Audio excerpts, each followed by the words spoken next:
Okay, look, y'all, we're back. So a lot of people had mixed emotions when it came to the halftime show last night with Bad Bunny. I'd like to know you guys' opinion, considering all the greats that we had throughout the years performing at the halftime show. And as of late, Rock Nation has been handling the halftime show. We seen Dr. Dre there, we seen Kendrick Lamar there last year. On this year, Bad Bunny. Mike, we'll start with you. What did you think of last night's halftime show? When I looked at it, I thought this was interesting, and I'm funny with music. Like I can listen to any genre, I can listen to any form of music, as long as I feel like it's not just something you singing off a piece of paper that somebody wrote for you. If it's attached to your world, your life, then I can feel it. I don't want to just hear it. I want to be able to feel it. And I don't know any words that he was sharing, but I saw in his performance, I saw his life, he showed you his life. I thought he showed you all of his culture coming through there. I thought that was a great, interesting thing to see. You know what I mean? I felt his performance. So I liked it from that standpoint. Even though I didn't really understand, the words, but I felt it. So I absolutely liked it. Mike, where do you give this a ranking 1 to 10 on halftime performances, being that you've seen a lot of halftime performances in your life? I can't. Mike, Mike, just give me a 1 to 10, Mike. Just sugarcoating it, man. I can't even rank it. I can't. Why you can't rank it? I wouldn't rank it. Why you can't rank it? I wouldn't rank it. I wouldn't rank it up in there. First of all, I didn't understand a word he was saying because I don't know the language. I don't know the language. You know what I mean? So how can I compare them and do some comparative analysis to a Michael Jackson or a Prince when I know not even the words? Man, Mike, even though I felt like you just scared them. You scared your Spanish niggas gonna be on your ass. You say the wrong thing. That's all that's about, Mike. Yeah, the niggas who gave you the poncho and all that. I know what's going on, Mike. Niggas threw a parade for you they threw a parade for you a couple months ago too. Mike, if you don't, just say that. I'd rather you say that. I don't want to. You can't give me a 1 to 10. Like, yo, you're one of the best spinners I've ever seen, Mike. How can you rank him? How can we rank him? We talking about some of the greatest artists we've ever known. Michael Jackson, Prince. You know what I mean? Songs that we grew up on. I can't rank him and put him in there. So you saying he ain't even make a ranking? Is what you saying? Not up there. So not up there. So he's minus 0. You're saying? Going up there. So he's under 0. No, I ain't say that. That's what you said. I'm trying to say, what kind of ranking do you give him in the Super Bowl? Yo, Mike, you wild, man. I say he did good. But okay, let me tell you. When I first made some money, man, and this is interesting too. Then I started saying, I'm going to get out of the country, and I went and got a passport and everything. And they were talking about this. They were talking about how many Americans don't have passports. You know what I mean? Because we think it's all about us. We don't want to go anywhere else or do anything. We think it's all about us. I thought it was interesting to be around and see some new culture, especially for those of us that never go anywhere. Right. You know how crazy it is that Mike went to how far back when he told about niggas couldn't get a passport. All because he liked the IENs, the Puerto Ricans, the Colombians, the Dominicans. Yeah. He like all that. So he got to go back and tell a whole story about a passport and how Americans don't. All I asked you, bro, 1 through 10, what was it? And now we got, we'll move on. Arabia, how did you feel about the performance last night? And how did you rank it, man? Okay, so first of all, just to be fair to Americans without passports, America is a huge country. So it's so much to see, so many different climates. And a lot of Europeans have passports because they're tiny little countries and you can't go from one to another without like visas or passports. So just that's one thing. But anyway, you're doing the same thing, Arabia. You doing the same thing that people talk about. We don't need to visit them little old people, them little old things. Now he trying to drag you into Arabia. Look at that shit. Nigga always want a friend when they say the wrong thing. That's crazy. She ain't even finished her statement yet. Go ahead, Arabia, man. That's fucked up. Go ahead. Hey, yo, first of all, Arabia, real quick, Arabia. Tell them some shit in Spanish real quick. Curse them out real quick. Tell them just real quick. Pues la cosa que quiero decir es primero, quiero decir hola a todos mis hispanohablantes. Yo disfruté la música. Yo creo que fue muy bueno. And I enjoy the music. Yeah, nigga. La música is universal. Mike music ain't even is know. Universal. Mike ain't even know you. Well, hey, I'm glad she wasn't talking that the other day. I'm glad she was talking that the other day like that. Yeah, he ain't even know you was trilingual. I didn't know that, dog. Yeah. Some comment would have been something if I'd have heard that. You're right.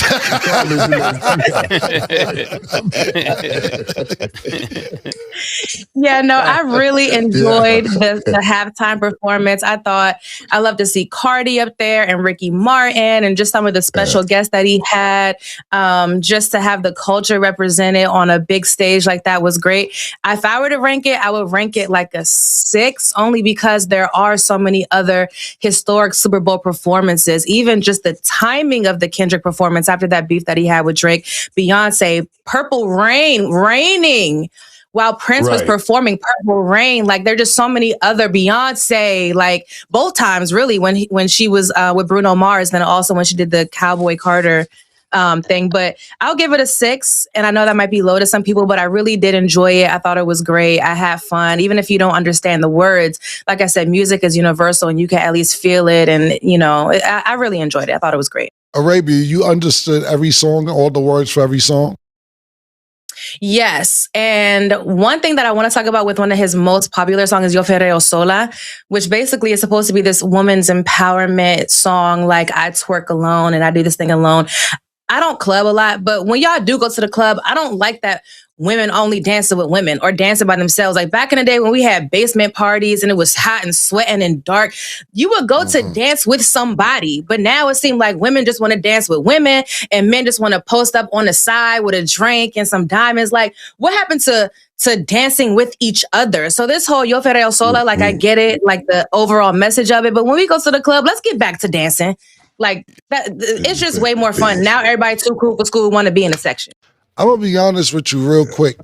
And I like that statement. And Mike, see, you didn't know Arabia was bilingual. She fucked you up with that.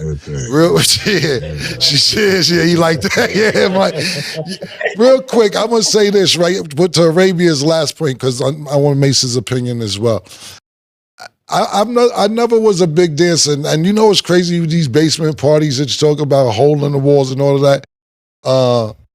My nigga Zeke is in the building and Mase is here. Mase actually lived in this place on 116th, one of the places. I don't know, and right downstairs, we used to go downstairs around the corner. It was a little Jamaican. Yeah, Jamaican joint right over the cab base. And it was one of these hole in the walls. And I wasn't a big dancer. I couldn't dance. Mase could dance, and I couldn't dance. I ain't talking about like Mase was like one of these new niggas. I'm talking about like male dancing, like one of them niggas. He knew how to two-step. But to Arabia's point, real quick before I get Mace's opinion, I'm sorry. I would be against the wall the whole party and just be looking until the Jamaican music came on or Uncle Luke, because all I had to do was hump on somebody for that kind of music. Yeah, when the Jamaican come on, I act like I know what I'm talking about. I'd be like this. When that shit come on, I'm doing like this. Sorry is all that you can. I swear I did. And then I would hear Uncle Luke, don't stop, pop that pussy. Then all you gotta do is this. Doodle Brown. Like those are my side. You brought a flashback to me real quick when you said the hole in the wall. Right downstairs from Mace's house we used to go. Mace, half That was crazy though. But what was crazy, Mace? Doodle Brown and all that. Oh, well, blame Uncle Luke. You just looking for revenge because during the break he said some wild shit, man. But okay, fine with me, Mason. What do you think of the halftime performance last night, and where do you rank it? Mason. Okay, I'm gonna go. What I'm saying is this: you know we taping the whole time. I can still keep you at it. I know. Yeah, man. I'm sorry. I'm trying to get my Bad Bunny take pause. I think with Bad Bunny, I think it would have been better if shout out to the whole Latin community with so much going on with people in the border and what happened in Minnesota. This is some great point that we get to see Spanish people enjoying themselves in America. It is a free country. But when it comes to this particular selection, I think it was selected based upon the city they were going to be in and who they were appealing to. So, but I think it's kind of controversial because when you think of the NFL, though they want fans, I'm not sure, and this is just my take, I'm not sure if that's the fans that they were going for, but I believe the people that were in charge that picked the talent just made this pair. But it pales in comparison to all of the people that have gone before. To me, it looks like the NFL is getting worse each year in their performance. That's for me as a performer. Thinking of a performance, if I had a budget to do a Super Bowl, you could do a greater show. I just think of that. Like you said, I had the privilege of seeing Purple Rain. I had the privilege of seeing Michael Jackson, and I'm just a person for excellence. So I think Chris Brown is way overdue. I don't know how everybody feel about Chris Brown personally, but Chris Brown is way overdue. So when I look at the Super Bowl, I think the person who should be performing is the person that nobody is better than. And I could think of several artists that could have done a better job. But shout out to Bad Bunny and the entire Latin community. I would give this a 4. I would give it a 4 in performance. Out of 1 to 10. That's very interesting. Mike, you're saying something, Mike? Well, yeah, that's very interesting, you know. Mm-hmm. And I didn't know you were asking me to rank it 1 to 10. I thought you were asking me to rank it with the rest of those other performances. Now he got his courage up. That's how it normally is. I go wild and niggas get their courage. Go ahead, Mike. Crazy, man. Go ahead, Mike. What I think is interesting, the part I think is interesting that I just extrapolated from what Mase was talking about is the reason you put people on. Right? Okay, so Mase just said he thinks it's time for Chris Brown because he thinks that's the best performer right now and he should have that stage. But I also heard in his dissertation where he said, okay, are they doing this for politics or, you know, where we at right now?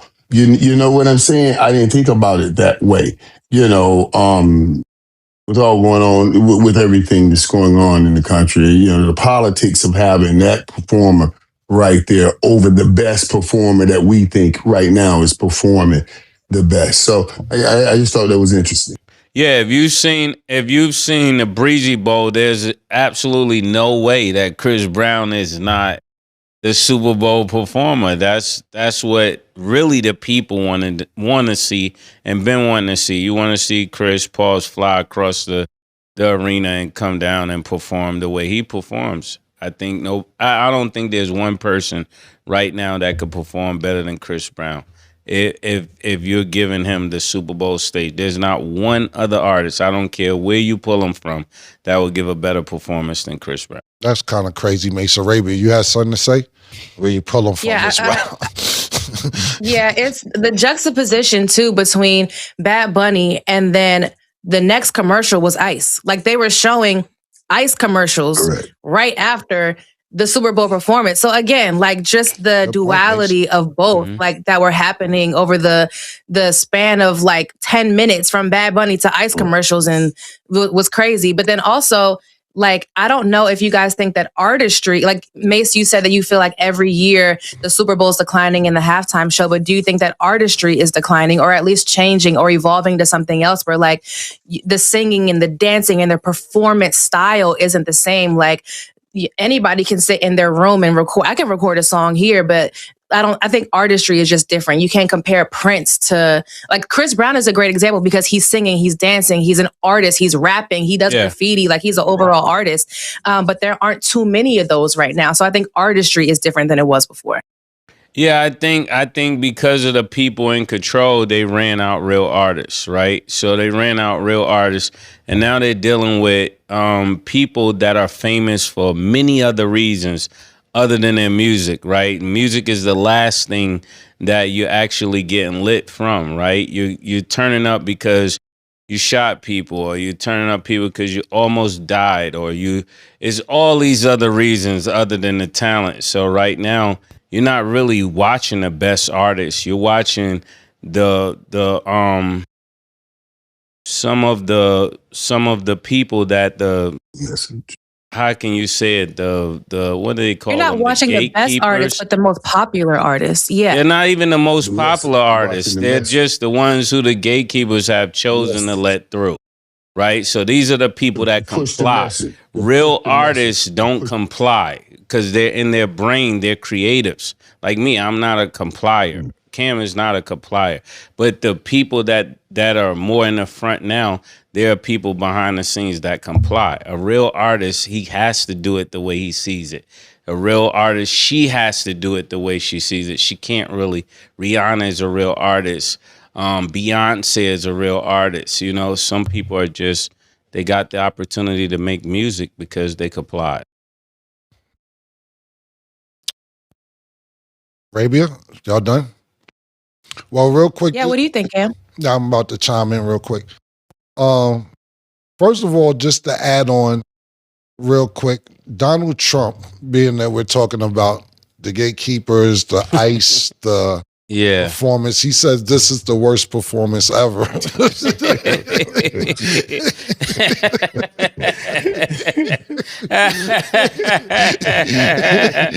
Oh my goodness. It's a slap in our face to our country. Nobody understands a word this guy is saying. And the dancing is disgusting.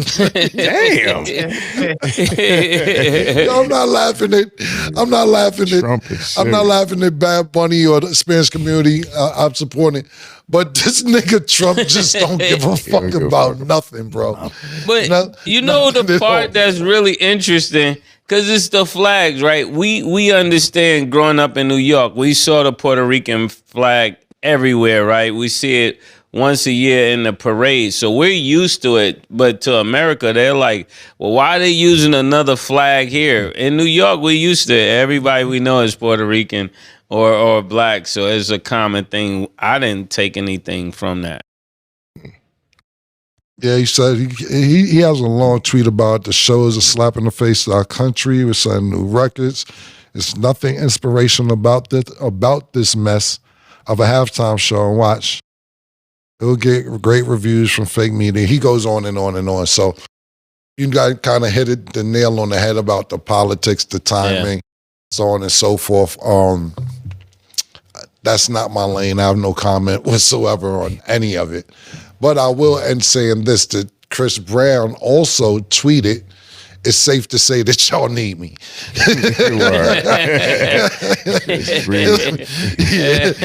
So shout out to Bad Bunny.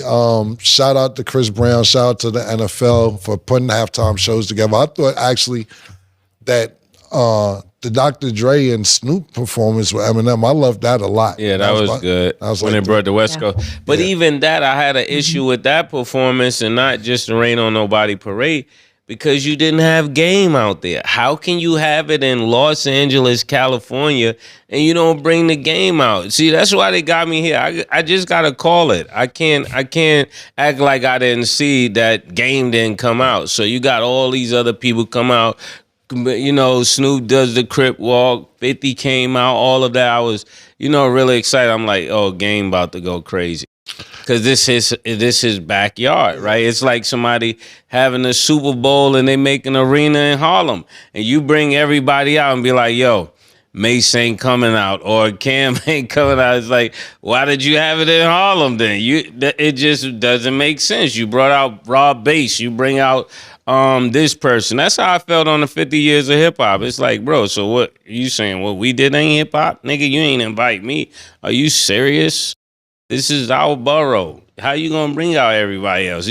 It's not 50 years. You got to call it 48 years or 47 years of hip hop because you're missing 3. I disagree with you on that a little bit. And you made a great point with it. It's just that, first of all, Game's my nigga. I fuck with Game. Shout out to Game. I was on his last project. Shout out to Game. That's my nigga. I think it was Dr. Dre's Super Bowl halftime. It wasn't about LA's Super Bowl halftime. It was everybody he produced for that was under his label, and I think him and Game was on the same page. It's kind of like if you had the label and somebody's still throwing shots at you. For instance, right, let's say we were still going through it and we never got it and you got the halftime. I'm bringing you out. Still gonna bring me out. Okay. You know, you're a bigger person. Yeah, you're a bigger person. I'm what you call it though, you know? Because I believe that's what makes a sensational show. Pause. When you bring out somebody they know you don't fool, that's when the crowd go crazy. It's like when I was in Philly. They didn't even know I was in Philly. I was watching the show, and Beanie Siegel is performing, and he brought Kiss out. And it's like, wait a minute, that's crazy. You know, it's the last person you expect. Yes, it's like when Ho brought you out on the on the what you call it, and y'all did Welcome New York. It's a shot at me, and I'm like, yo, that's crazy. Yes. Killing them got the tux on. I'm calling niggas. You see this? This is crazy. When I do that song now, I change the lyrics around just so you know. So you know. No, I'm just saying. That's one of your best records. No, what I'm saying. Like the what I'm record. saying is, if you ever see me featuring performing it, I change the lyrics around. So don't be like. No, me personally, because I'm a competitor, right? So as a competitor, I don't take it that way. I'm like, yo, that was the line you supposed to say. Because I would have kicked you, you know? I get it. I'm just telling you for future reference because I still perform that song in certain places. Yeah. I switched the riff. That's fine. And I think that you I think you hit the nail right on the head. And if I'm doing the show and I'm headlining the shit, this nigga's just not coming on. I'm just telling you that, right? I was going to ask you. It won't be a surprise. I'm not shocking anybody. I'm not shocking. So I'm just telling you, don't look for a surprise with me. Murder's business, a little more business to me. Mike, I hear you saying you want to say something. I'm sorry. Yeah. I'm disappointed in you Negroes. I'm disappointed in both of you Negroes. Wow, Mike. Wow. You know what I mean? Now let me tell you why. There's some cabin going on over here now. Now wait. Let me right. So you gonna say okay? You nobody understood what Bad Bunny was saying. But in your business, music is universal. Not music is American, not music is Nittering, not music is Whiteian, but music is universal. So you know what I mean? That's the play that you play. When I left the halftime show, headed over towards the studio, I got in the car, and you know who was playing when I got in the car? It was my boy Cam playing. And you know what song was playing? Bronx Coochie.